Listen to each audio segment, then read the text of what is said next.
Good morning, everybody. Bro Ed the Red coming to you here once again from Louisville, Kentucky. Having issues with my phone once again.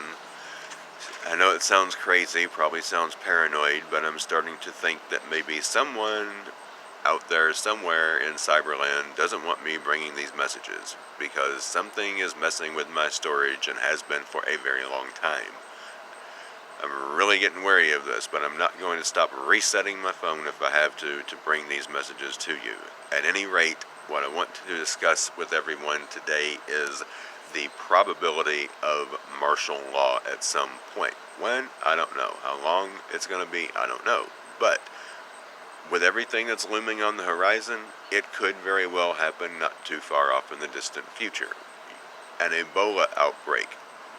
Martial law might be the only way to prevent it from spreading. You got the possibility versus probability, and it's more than likely a probability of either a cyber attack on the grid or an EMP. We could possibly be in a global conflict at any moment. I mean, there's so many things that could potentially cause martial law to look like a necessity from the outside looking in. Now, what to do? If you have any guns, hide them, and hide them very well, because the military and private contractors will come in and take them. If they ask you if you have any, tell them you don't. Just say, I don't have any guns. If you have to, I would even lie to them. I'm sorry, but I would. I'd say, I don't believe in guns. I've never had a gun. I'll never have a gun. I hate guns. That's what I would say, just to get them to hopefully not search your house. That's what I would do. But at the same time, just in case they're not going to believe you, which they might not, I would make sure your guns are well hidden. I might not even have them in the house. Bury them in your backyard someplace where only you know where they are. Front yard, wherever.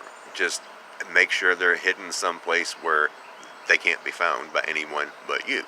Your ammo, all of it.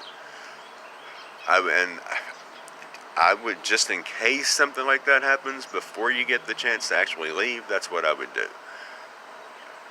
In the event of an EMP, you won't have any communication. I suggest a shortwave radio. It's the only form of communication anybody's going to have. I would suggest a hand crank, maybe solar powered combination. That's my suggestion. The only form of communication that there will more than likely be with anyone very far away. As soon as if it's a situation where you can actually hear about it, then leave as soon as you possibly can. Make sure that wherever you go, I would suggest it's a rural community. Make sure there's a body of water, endless supply of water nearby. Hopefully some shelter. If not, like I said before, buy some tents. It's better than nothing. I mean, there are a lot of things that could potentially cause this to actually happen. And there's just so many things that need to be done. I mean, just get what you can get, whatever you have been able to acquire and accumulate, get it and go. If you know about it, soon after it starts, get it and get out with whatever you can get and go. And that's a scary thought, but we'll be okay somehow, some way. You know, and you're not going to be able to stick around for too long, really. I mean, if they're locking everybody down and nobody is allowed to go anywhere, then you're not going to be able to go to work and make money to pay your bills. So eventually your water's going to be shut off, your light's going to be shut off. Better to go ahead and leave before that all happens than to wait until it does. At any rate, till next time, I love you guys. Be prepared. You know what to prep for. Non-perishable food, water, body and oral hygiene supplies, first aid, weapons, ammunition if you have a gun.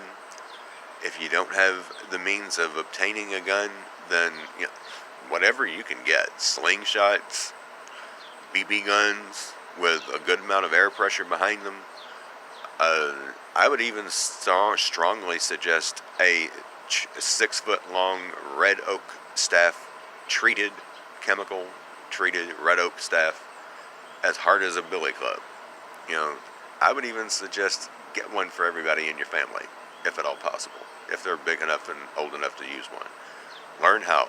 Teach your wife, teach your children, teach your husband, whoever you teach them how to use it.